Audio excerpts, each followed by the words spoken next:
evitan esa transferencia de organismos en las manos. O sea, los guantes ayudan a hacer una barrera adicional y esa es una condición importante cuando yo tengo precauciones por contacto, aislamiento por contacto, que ahora lo vamos a ver.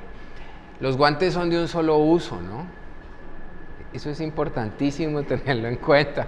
Ni yo me pongo los guantes y tomo signos vitales a 30 pacientes y después me quito los guantes. O me pongo los guantes en un turno y estoy con los guantes todo el turno. No, los guantes son de un solo uso. Y siempre antes y después de utilizar un guante, uno debe hacerse fricción de manos con alcohol glicerinado, porque el guante no te va a proteger absolutamente de todo. Vamos a hacer un ejercicio con algunas situaciones, sí. Aprovecho y hago la pregunta. Según el documento del CDC para prevención de infecciones, el previo al actual, ahí decía que se recomienda que para los cirujanos el primer lavado de manos debe tener un lavado exhaustivo de la parte inferior de las uñas, que no se debe tener uñas postizas. Pero siempre surge la pregunta, ¿y el esmalte? El esmalte que usan muchas cirujanas, ¿qué hacen con eso? ¿Se acuerdan que yo les dije que había peleas que uno debía luchar y que hay peleas que uno no debe luchar? Entonces, usted puede tener dos tipos de colaborador en su organización. El colaborador peleón que no lee y el colaborador peleón inteligente que lee. El peleón inteligente que lee le va a decir, muéstreme los estudios donde se haya identificado el riesgo de transmisión de infecciones por el uso de esmalte. Y usted va a quedar... Solo existe un cultivo que se ha hecho cuando se rompe el esmalte, donde se Exacto. Entonces ahí es donde está la pelea. Si ya se lava bien las manos, se pone bien la máscara, que usualmente las anestesiólogas no le ponen la máscara donde le ven. Hay formas importantes para pelear que decirle Sí. que se el esmalte mientras las uñas estén bajitas y ellas estén lavando bien las manos. Sí, en infecciones como en la vida hay peleas que uno no debe dar. ¿Qué debe uno hacer o qué debe uno tratar de hacer? Uno transfiere la pelea para que peleen de otra manera. Entonces hay algo en las instituciones que se llama Código de Ética y Buen Gobierno. Esas son las normas estándar para yo poder trabajar. Si yo voy a trabajar en un banco, a mí me dicen, usted la camisa va por dentro, si usted se pone la camisa por fuera, pues bien pueda salga y trabaja en otra parte, que aquí no lo queremos así. En ese Código de Ética y Buen Gobierno, uno, no por infecciones, ojo, por lo que la doctora menciona, sino por presentación personal, uno dice, el esmalte de las uñas debe estar intacto, las uñas no deben pasar de la falange distal, el esmalte no debe ser en tonos fluorescentes, pues eso es presentación personal, pues que lo atienda a uno una jefe con verde fluorescente o una doctora con un fucsia encendido. Cuando yo lo meto allí, la pelea es distinta. ¿Por qué? Porque allí no estás incumpliendo una medida de prevención y control de infecciones, estás incumpliendo un contrato laboral. A ti te dijeron que no podías traer las uñas así. Está escrito, tú firmaste. La pelea, ¿ven que el tono de la pelea va por otro lado? ¿Quién pelea ahí? Recursos humanos pelea con la gente. Usted sigue tranquilo peleando en lo otro que tiene que pelear, más importante como el buen uso de los elementos de protección personal que la doctora menciona. Entonces hay peleas que es mejor no dar. Y infecciones no debe dar esa pelea porque ahí es difícil ganar, porque no hay muy buena evidencia. De las uñas acrílicas, el riesgo es en seguridad del paciente, porque a ti se te despega eso y puede ser un cuerpo extraño en una cirugía. Entonces, las uñas acrílicas no están recomendadas para el ambiente hospitalario porque pueden volverse cuerpos extraños y pueden generar eventos adversos. Entonces, esa tiene una plausibilidad que no va desde el punto de vista de infecciones, sino que va desde el punto de vista de seguridad del paciente. Pero ese tipo de peleas no se hacen a través de infecciones porque ahí pierde uno el año y le dan duro a uno con eso. Entonces, esa es mejor no pelearla por ese lado. Miren algunas de las situaciones y algunos de los elementos de protección personal que yo debo utilizar. Miren, antes y después del contacto con pacientes y después del contacto con superficies o equipos contaminados, ¿qué debo hacer yo? Debo hacer higiene de manos, ¿no es cierto? En caso de contacto directo con sangre de paciente, fluidos corporales, secreciones, mucosa o piel no intacta, donde yo esté previendo ese riesgo, ¿qué debo hacer? ¿Qué debo usar? Higiene de manos y guantes, sin lugar a dudas. Pero bata, máscaras y protección ocular depende de lo que yo vaya a hacer. No tengo que vestirme como un extraterrestre para poder, no, depende de lo que yo vaya a hacer, del procedimiento que yo vaya a hacer, por eso se los coloco en azul. Procedimientos generadores de aerosoles. La higiene de manos es obligatoria. La bata, las máscaras y la protección ocular también, porque son aerosoles. O sea, son gotas que van a contaminar tu uniforme y son gotas que van a contaminar tu cara y que pueden llegar a mucosas. Sí. No, estamos hablando de hacer nebulizaciones, terapia respiratoria, todo ese tipo de cosas, ¿ya? Ahora, para terapia respiratoria, el CDC recomienda que todos los pacientes sometidos a terapia respiratoria los atienda un profesional con mascarilla de alta eficiencia. Allí va a depender de la institución donde usted esté si implementa eso o no, porque los costos se le van a elevar, porque son todas las de terapia respiratoria gastándose una mascarilla de esas al día, porque probablemente les dure un turno. Entonces allí eso va a depender es de la negociación que se haga con la clínica, de si van a tomar esa recomendación o no. Es una recomendación del CDC. Algunas personas la toman, otras personas siguen usando mascarillas quirúrgicas. Cuidado del paciente en precauciones por contacto. No hemos hablado de ello, ahora lo vamos a hablar, pero los guantes y la bata son obligatorios dependiendo si voy a tener un contacto directo con el paciente. El pilar de las precauciones por contacto son los guantes, no es la bata. O sea, los guantes, recuerden que son un refuerzo adicional.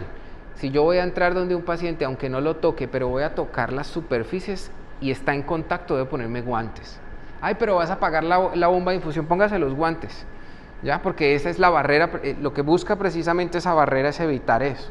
La bata, si tú no vas a estar en contacto directo con el paciente, no, porque esas bacterias no van a brincar hacia ti, ¿ya? Es solamente por el contacto, por el roce con el vestuario. Entonces yo no necesito ponerme, ay, pero es que entraste y no te pusiste la bata, pero ¿para qué te vas?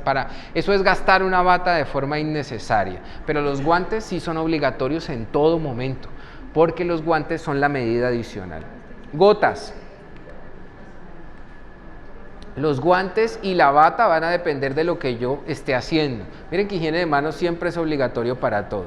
Y la mascarilla sí es obligatoria porque esos pacientes pues van a generar aerosoles y eso es lo que puede generar la carga de infección. Cuidado del paciente en precauciones por vía aérea. La higiene de manos y la mascarilla de alta eficiencia, que debe ser siempre, independiente del tiempo que uno esté expuesto. Porque el tiempo en infecciones por vía aérea se acumula de forma exponencial. Hoy te expusiste 5 minutos, después 6 minutos, eso suma 11 minutos. Y así hasta que pases de 2 horas, que es cuando el riesgo empieza a aumentar mucho. O sea que todos los minutos cuentan, es importante tener eso en cuenta. Procedimientos invasivos. Todo, ¿no es cierto? Manejo de cadáveres. Todo, y es distinto, ¿no? Es distinto el material que ellos utilizan es diferente, exacto, las especificaciones son distintas. Transporte de paciente en silla de ruedas que esté con precauciones por contacto. ¿Por qué puse guantes en azul?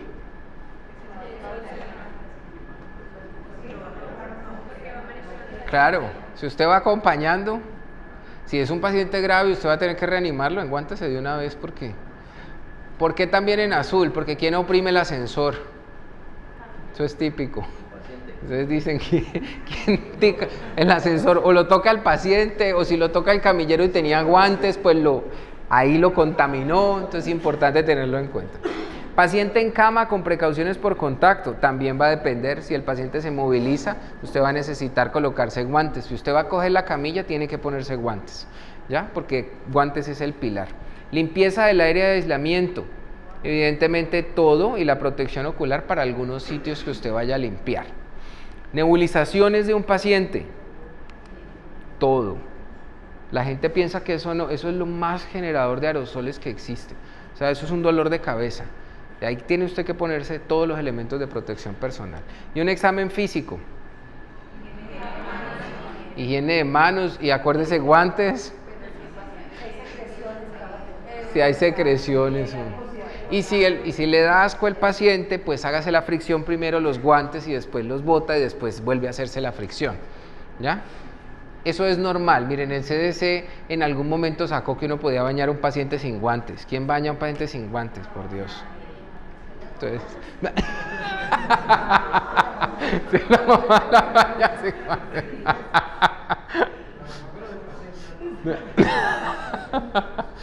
Las precauciones por contacto se manejan frente a la presencia de secreciones o fluidos de manera excesiva y para multidrogoresistencia han tomado, digámoslo así, mucho énfasis. Aquí hay tanto de largo como de ancho y es importante tener en cuenta que los perfiles microbiológicos nos ayudan mucho a establecer si las precauciones por contacto pueden ampliarse a algunos tipos de resistencia, algunos fenotipos de resistencia. Este es el escape que manejan los gringos. Aquí está escape como ellos lo manejan, por la C de Clostridium. Nosotros a veces cambiamos la C por la K para hablar de Klebsiella, porque la Klebsiella pues es una enterobacteriácea, pero puede generar mecanismos de resistencia importantes para diseminación por transmisión cruzada. De aquí es importante tener en cuenta que si yo tengo enterobacteriáceas, la E, que sean productores de beta-lactamasas de espectro extendido, hay evidencia a favor y en contra de aislarlos por contacto. ¿Qué hemos discutido nosotros después de todas las charlas entre la doctora Villega y yo las tardes en su casa para ponernos de acuerdo si sí o no?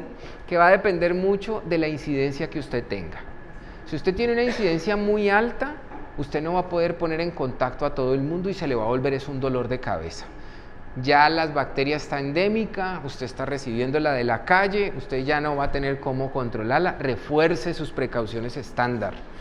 Haga que sus precauciones estándar sean muy buenas, eso le va a evitar parte de la transmisión cruzada, pero no gaste el dinero y el tiempo en una estrategia que ya no le va a bajar la endemicidad que tiene. Sí.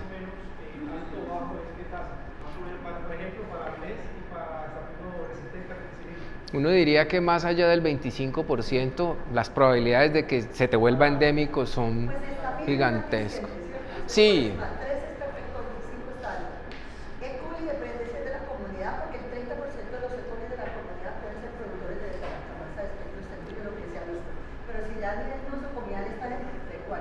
No. Por ejemplo, nosotros en Antioquia, nuestra prevalencia de E. coli D positiva es del 8.3%, más o menos. Y para Klebsiella esa tasa es inferior. Y nuestros estafilococos aureus son de 25% resistentes a meticilina. Deberíamos nosotros invertir en ayudar a los pacientes que llegan de la calle y que todavía no tenemos un sopado. Yo pienso, como aquí dice Cris, que si tú has mantenido esa prevalencia y no se te sube y no ha habido problema, estás haciendo las cosas bien, no hay una medida extra. Pero si tú ves que eso empieza a subir, tú dices aquí hay problemas, tenemos que ser más insistentes y tenemos que agregar. Una de las discusiones más grandes es si tú aíslas el E. coli productor de B. Ese es donde probablemente el consenso del mundo dice no, excepto que tengas un abdomen abierto saliendo pus, pues es que es lógico. Pero si es una infección urinaria, tú estás haciendo las cosas más o menos bien, la gente dice que el costo es muy alto para la evidencia. El problema de estafilo es que sí es mucho más clonal. Las veces hay brotes, pero no son tan clonales, son generalmente están en el tracto gastrointestinal y la gente las porta y puede transmitirlas, pero estafilo el problema es que sí está en la piel y se sabe que se pasa de paciente a paciente. Entonces con estafilo son mucho, todo el mundo dice si lo puedes aislar, listo. En E. coli Klebsiella hay donde viene la discusión. ¿Dónde está? ¿Qué tan severo es? ¿El paciente tiene un riesgo más alto de transmisión o no más alto de transmisión? Sí, de acuerdo. Yo pienso que para estafilo vale la pena hacer el esfuerzo, pero en estas enterobacteriáceas es importante monitorizar. En el momento en que tú encuentres un incremento de la incidencia, ese es el momento de hacer la estrategia. Pero mientras hayas mantenido un canal endémico dentro de la normalidad de estas enterobacteriáceas, no vale la pena invertir, porque eso es una inversión importante. Staphylococcus aureus resistente a oxacilina, como lo mencionábamos, el Clostridium difficile, el Acinetobacter baumannii resistente a carbapenémicos, Pseudomonas aeruginosa multidrogorresistente. Recuerden que MDR es resistente a 3 o más familias de antibióticos distintos. ¿Por qué lo mencionamos? Porque a veces la gente encuentra una Acinetobacter baumannii y todo el mundo entra en pánico. Tiene un Baumannii y va uno a ver y puras heces y uno dice, venga, y quemen el colchón y todo el mundo en cuarentena y báñense después de salir del turno. Venga, que es un Baumannii sensible. Acinetobacter baumannii sensible no requiere precauciones por contacto. Entonces es importante mirar si hay 3 R's en 3 familias diferentes de la bacteria y con eso decir, mire, es una bacteria multidrogoresistente. Allí es importante hacer el aislamiento. Lo mismo para el Enterococcus officium resistente a la vancomicina. Y yo diría que el Pseudomonas pues puede cambiar, pero yo digo que el Pseudomonas que sea multidrogoresistente, pero incluyendo carbapenem, porque eso tiene implicaciones terapéuticas más fuertes, pero porque es que la Pseudomonas per se puede ser multidrogoresistente, sí. Puede ser muy fácilmente resistente a cipro, a un hidrogóxido y digamos que, pues, por decir algo, a otra familia de betalactámicos. Entonces vas a aislarlas todas y va a ser muy difícil, porque en la UCI vas a tener eso. Entonces, sí, puedes tener. Tienes que definir cuál es la multiresistencia que te preocupa en el Pseudomonas. Sí, ahí es importante con el perfil microbiológico mirar ese patrón fenotípico. Con ese patrón fenotípico uno puede decir, mire, estas son más peligrosas, estas pueden generarnos brotes. El pilar de las precauciones por contacto son los guantes. Eso es importantísimo tenerlo en cuenta. Son los guantes y tener precauciones por contacto no implica no hacer precauciones estándar. Eso sí que es importante. Se nos olvidan las precauciones estándar y hay que hacerlas.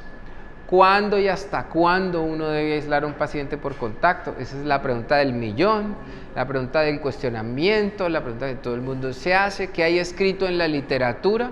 Cuando usted tenga la sospecha, si usted revisa factores de riesgo y encuentra que el paciente tiene factores de riesgo para una bacteria resistente, es mejor aislarlo de entrada y después descartarlo y quitar el aislamiento. ¿Hasta cuándo? No hasta que el paciente resuelva la infección. Eso es un error frecuente y hay varias literatura publicada al respecto, porque el paciente resuelve la infección pero sigue colonizado. Entonces uno, idealmente algunos autores hablan de 3, otros autores hablan de 2, frotis o rastreos que pueden ser nasales, rectales o faríngeos, dependiendo de lo que yo esté buscando, con un lapso de tiempo de 1 semana para poder levantar la precaución. ¿Listo? Entonces algunos hablan de que es mejor hacer eso porque una vez, no, negativizó cultivos, levanten las precauciones. El paciente puede estar colonizado hasta 1 año con esa bacteria multidrogoresistente. Entonces es importante establecerlo. Esto tiene que hacer parte de una política de prevención y control de infecciones. ¿Por qué? Porque no cualquiera puede levantar un aislamiento. Entonces, venga, es que resulta que el doctor fulanito de tal dijo que ese paciente se levantara el aislamiento y viene el comité de infección y dice, pero... Exactamente. Además porque se tiran todo el trabajo que uno viene haciendo desde que aisló al paciente. Entonces, debe haber una política clara que diga, mire, esta es la persona que puede ponerlo y solo estas personas pueden quitarlo y punto. Pero fulanito de tal dijo, no, tenemos la nota del comité que dice que se puede quitar, se quita por el comité. Entonces eso sí debe estar en el marco de una política, porque si no es perder la plata. Tú hiciste bien el trabajo, alguien lo levantó un fin de semana y ya se tiró todo el trabajo. Entonces es importante tener en cuenta eso por contacto. Y debe estar muy claro, o sea, no debe dar momento a la duda. Las precauciones deben ser lo más claro y transparente para una institución hospitalaria, que desde la señora del aseo hasta el mensajero sepa que si un paciente tiene contacto o es naranja se debe poner guantes, independiente que es una Acinetobacter baumannii. Entonces ve uno al mensajero vestido con todo en la mascarilla y dice, pero ¿y quién te dijo que te coloca? No, es que es un baumannii, doctor. Entonces, importante tenerlo en cuenta. Lo que es preocupante es que la mayoría de instituciones no tienen habitación individual para todo el mundo. Cuando te pones contacto, pues lo que se ha recomendado es que si no puedes individual, junten los pacientes con el mismo mecanismo de resistencia. Ponga las KPCs juntas, si las lees, no mezcles, porque ahí va a haber problemas. Sí, y eso es... Exacto, cortizar, porque esa es una dolencia importante de las instituciones, porque hay muchas instituciones donde le dicen, venga, y lo aislamos por contacto, pero es una habitación bipersonal, te tiraste un pedazo de la habitación. Entonces empieza usted a elevar los costos porque le quita capacidad instalada al hospital, capacidad resolutiva, girocama, todo eso se altera con este tema. Entonces es importante tener en cuenta eso y poder sectorizar a los pacientes. Las precauciones por gotas se usan para infecciones del tracto respiratorio superior y también para infecciones del tracto respiratorio inferior, para neumonía, para faringitis, para faringomigdalitis, para meningitis. Cuando yo no he identificado la bacteria, si yo estoy sospechando que es un meningococo, yo debo poner gotas de entrada y después quitarlas cuando haya descartado que sea un meningococo. Esto es importantísimo porque esto expone a todo el personal de salud que está allí, entonces es importante tenerlo en cuenta. El pilar de las gotas es la mascarilla quirúrgica y este aislamiento sí se puede levantar cuando el paciente mejore, entonces es importante tenerlo en cuenta. Las precauciones por vía aérea se producen cuando yo tengo un cuadro compatible con un herpes zóster diseminado, por ejemplo, una varicela zóster, cuando tengo tuberculosis pulmonar o laringia, porque si tengo una tuberculosis que no me va a generar aerosoles, pues no, y cuando tengo sarampión, que ahora volvió. Entonces es importante en precauciones por vía aérea siempre utilizar la mascarilla de alta eficiencia. La mascarilla de alta eficiencia es el pilar de las precauciones por vía aérea. Y la habitación de ese paciente debe ser una habitación individual y debe tener presión negativa. Entonces aquí están los estratos de la presión negativa. Presión negativa barata, presión negativa cara. La presión negativa cara es ese flujo de recambio negativo, o sea, yo tengo, por ejemplo, es un inyector y un extractor al mismo tiempo. En una habitación con presión negativa, yo tengo un inyector y tengo un mecanismo que me genera extracción y el aire no recircula. Recuerden que en estos aires acondicionados el aire recircula es porque genera mucha energía poder enfriar el aire. En las habitaciones por precauciones por vía aérea, el aire no recircula, sino que siempre es a pérdida. Por eso esas habitaciones son más frías, es más incómodo para el paciente porque el aire nunca se calienta y son más costosos. Estamos hablando de que los sistemas de presión negativa pueden estar entre unos 250 a 500 millones de pesos. O sea, ese es el caro. El barato. El barato nos lo enseñaron los peruanos, que son los expertos mundiales en tuberculosis multidrogoresistente, y consiste en que usted ubica un cuarto en la clínica que no dé directamente a un sitio donde transite mucha gente, o sea, puede ser un cuarto que dé a un parque, y de acuerdo a eso, usted en una de las ventanas instaura un inyector, como esos extractores que están en los restaurantes, en las discotecas. Usted coloca el extractor y el extractor genera la suficiente presión negativa para hacer más o menos entre unos 18 o 20 recambios de aire por hora, que es lo que la Organización Mundial de la Salud avala. Lo otro que uno hace para mejorar el recambio es que al borde de abajo de la puerta le sube unos 5 o 10 centímetros, lo corta para generar más corriente de aire y así pues no tener que hacer la antecámara, porque la antecámara son otros 30 millones de pesos más a la habitación con presión negativa. Entonces ahí hay aire acondicionado. No. Ahí el aire acondicionado es fatal porque si es de circulación central, genera uno, se lo lleva. Y si no es de circulación central, como estos aires acondicionados hacen la recirculación, entonces está el aire todo el tiempo allí. Idealmente los mini splits y esos aires acondicionados no son adecuados para instituciones hospitalarias precisamente por ese tipo de cosas. Esa barata vale unos 250.000 pesos, o sea, barata.